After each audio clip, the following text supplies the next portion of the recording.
this is the reason why Chicago is so special. Un saludo para los que van a ver este video. From the lake? No, they're waiting. But those two gates will open up. That's how you get out to the lake. Now this is why, of course, our city is so special. We're coming off the Great Lakes, the biggest body of fresh water in the world. And of course, as we push forward, this river cuts right through the heart of what was the western frontier. Now notice the river does carve us up into these two sides, but because this is a special location, the land is very unusual. I'll put it this way. See that blue building dead ahead, past the cluster of buildings, past right in front of that bridge tower, and then just behind it now there's a building with a pole on top? That's Trump Tower. It's on the other side of Michigan Avenue. Imagine everything in front of Trump Tower used to be water. All this real estate you're looking at, Lake Michigan used to push right up to Michigan Avenue. Trump Tower is just on the other side of that. So these two neighborhoods that you're looking at used to be water. They're now the two most expensive neighborhoods in Chicago because they stick out to the lake. It's lakefront property. This is the less of the two. It's called Streeterville. Rents get as high in Streeterville as $15,000 a month for rent. Side note, I do not live in Streeterville. But as we get ready to push here, the views are going to get extraordinary in this, a swamp where they built a city. This is all built by Chicagoans. It's gorgeous views. They start right on the other side of this bridge. I see people with phones and cameras. I'm going to encourage that. I think these views are stunning.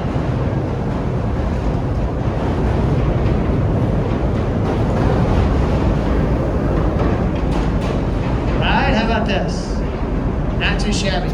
Now imagine everything you're looking at is sitting on clay, so that ain't gonna hold it up. It's gotta push all the way down, about 120 feet to bedrock. So let's take a look at one of these buildings.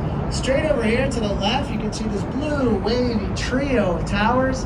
If you look up and the sun's a little too bright for you, never be afraid to just cup your hand right on top. That's a building called Vista Tower. Now you can imagine that the higher up you get and the better the views, more people are willing to pay for the privilege of seeing those gorgeous views as their home. So the price for the real estate on top of Vista Tower, because it's our new third tallest building, $18.5 million for the house, right? It's you get a breezy 4,000 square foot, but here's the problem living up high. Imagine that the wind pushes on the building, you can make it sway. If you're in your house and your house is swaying all day long, you can literally get seasick. So architects need to create these ways to stop the sway. Now they were putting in inertial dampeners like big tanks of water, but it wasn't doing the job. So the architect here, she's a Chicagoan by the way, her name is Jeannie Gang, she had to solve this problem on the fly. Look what she did.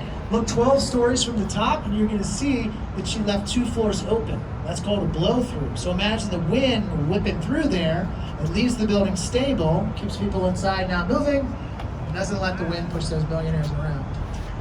Now down below here, you can see the levels of Chicago. Remember, we're a swamp, so the lowest level here is just barely above the water line. You can imagine people walking along here since the time of the Great American Indians.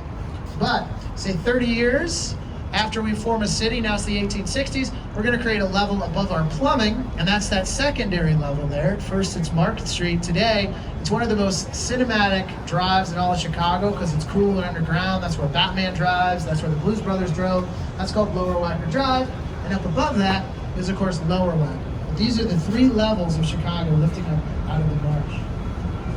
Now the same architect, Jeannie Gang, who built that building behind us, Vista, I want to show you a building that I like even more called Aqua 10 years ago. Let me show it to you.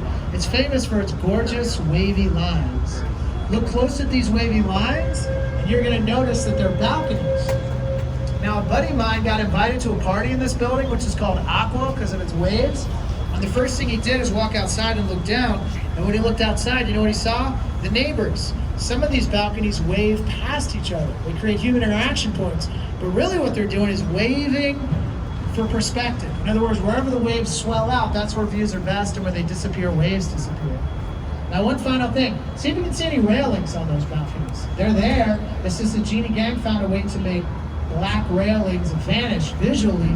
She didn't want them to ruin the lines of the building. She liked the curvy look, so she just pushed them in or set them back a little. And perspective hides, of course, the railing and instead emphasizes the beautiful watery lines.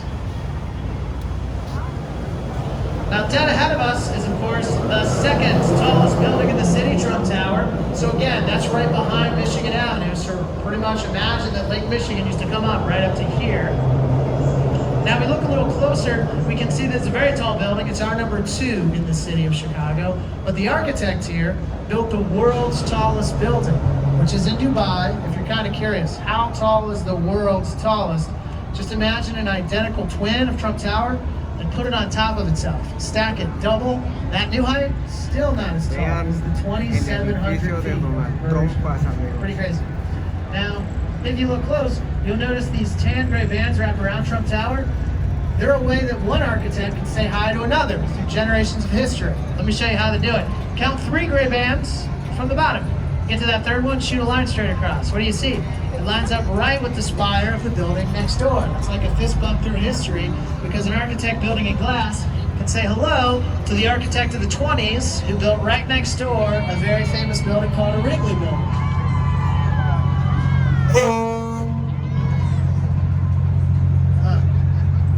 Wonder what everybody's waving at. But that's the Wrigley building, dead ahead to the right there. Beautiful white building. Comes to us in the early 1920s. When you think about Wrigley in Chicago, instantly you start thinking of Wrigley Field. You probably think of a chewing gum. This was that chewing gum headquarters way back in the early 20s.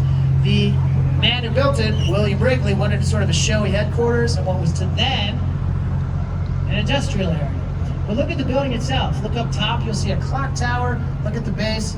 During the first era of American architecture, we're going to borrow heavily from European beauty, and this building is just covered with. One last little touch. If you like, start your eye at the bottom of the Wrigley and bring it to the top, and you'll notice they're going to get slightly whiter and brighter as the eye rises. It's been shaded like a painting. Now, they didn't paint it that way. What they did is they had all these 250,000 painted white tiles, so they applied them in a soaring fashion to create that sense of rise.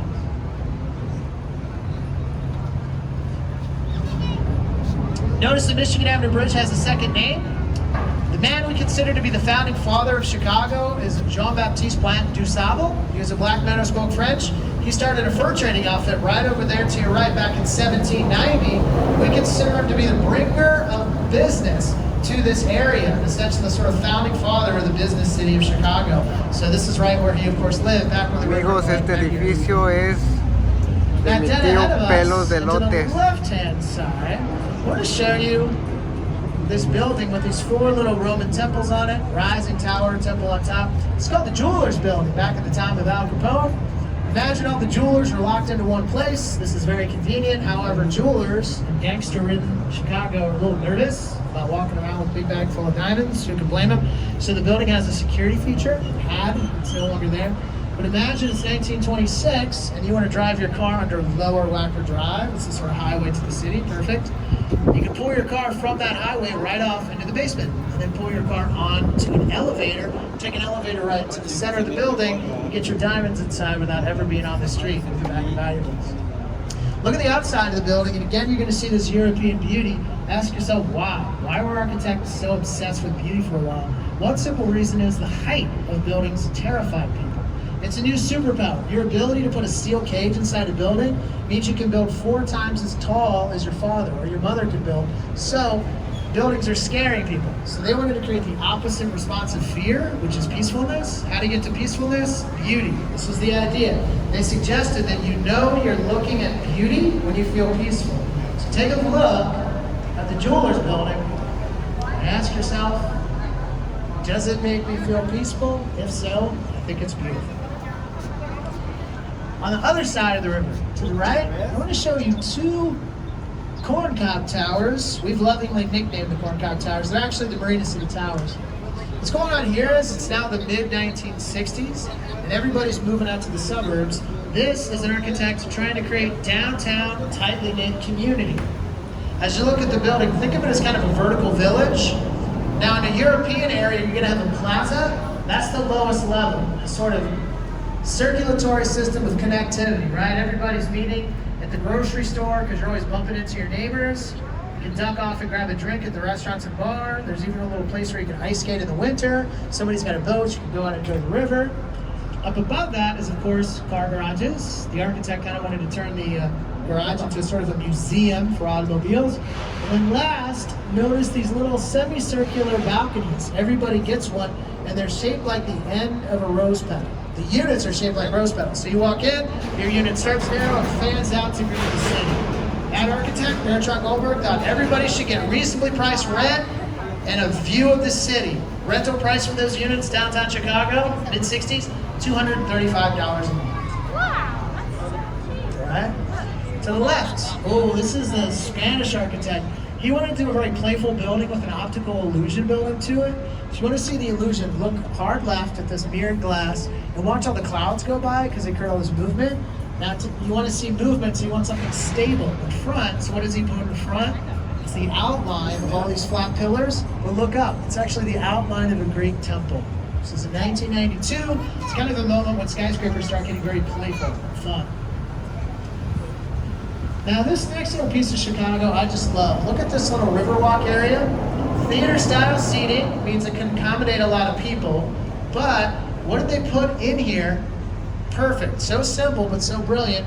Trees, right? Trees of course provide much needed shade so you're not sitting on the sun, and they create these little privacy screens. So you can use it for lots of clusters of people who feel alone but together with the rest of Chicago. And look very subtly, see people walking up that ramp? It's built into a sloped ramp. Who does that help? People with strollers, people with wheelchairs. You're trying to create a place we can all use and share together. On the other side here, let me show you the last piece of European architecture before something changes, right? Take a look at the last building in the 20s and you're gonna see this sort of European style fade away. Now how can you spot it's the European style? Look up for a symbol of European beauty. See those pillars? Now they're the symbol or suggestion of strength, right? For a long time, pillars held stuff up, even stone roofs. But what happens in the age of steel? They just become decoration. People look at it and they think strong, but really it's the steel that's holding stuff up. Now the Roaring 20s kicks in and a new skyscraper style comes in. It's a Jazz Age architecture, the Roaring 20s. Think about Al Capone, Chicago. Take a look to the right, the building on the other side of the bridge, and you can see that style. If you want to know what this building is, look down below. You'll see the garages that used to ship and receive goods from all over the world. This was a department store shipping and receiving warehouse. But look at the architecture here. Whoa. Now during the 20s, remind yourself gangsters love pinstripe suits. Wow. Same reason I like them. To make you look taller and leaner, definitely does the same thing for the building. Sleek, simple, and the lines pull your eyes up. Now if you let them pull your eyes up, what do you see? Sparkling diamonds. Those are sun catchers designed to give the building a visual pop during the daytime. Originally, this was built by the Marshall Field family. Their grandfather was this department store magnate. He's one of the heads. See these pillars that turn into heads? These are very famous Chicago merchant princes. Now notice the merchant princes face away from the water. Why? Because if you're a merchant prince, you want to stand on the land and of course, see your big beautiful face. But of course, the building is a warehouse, so it faces or greets the water where the boats are about to arrive. Look at this. The river just opens up for us. Look to the left and you can see the water flowing south. We're gonna head down there in a little bit. Look to the right, but we want to show you a little bit of the north too. We want to give you a little taste of all the three sides of the river. Now on the other side of the river is of course the beginning of the west side. Now a long time ago, the reason why Chicago is because that was the beginning of the western frontier. Today's our west side. So a building that moved in, dead ahead of us, 2017, it wanted to honor that look west, right? So if you think of Midwestern symbolism that evokes the spirit of the Gateway West, look at the base of the building and think of St. Louis. What do you see? The arch, right? Now look how cool and reflective that glass is, but here's my favorite touch. Let your eye drift up to the top. Then what do you see? The inverse of the arch, upside down, as above, so below. So the whole building is trying to give you this reflective version of Chicago. So reflective, it's even reflecting itself. As we make a turn around here to the right, there's an old symbol of industrial Chicago here that just wants to grab your eyes. It's doing something very dramatic as we round the corner. People always notice it. There's an old railroad bridge shooting straight up in the air. Now guess what? We don't use it anymore. That's why it's permanently up like that. But look how low it sits on the river. It sits pretty low, so we want to just keep it out of the way. So it has this very dramatic look. It's from 1908. Now look at the back of it. See that rock hanging off the back of it? That was an engineering solution to a very complex problem. If you want a little tiny engine to lift a big heavy railroad bridge that has to be heavy enough that trains can go over it, how do you get a little tiny engine to lift a great big heavy thing? balance it. Think of how easy it is for you to jump up and down on a teeter-totter with a buddy. Same idea. The boulder is a buddy at the other end of a teeter-totter. All the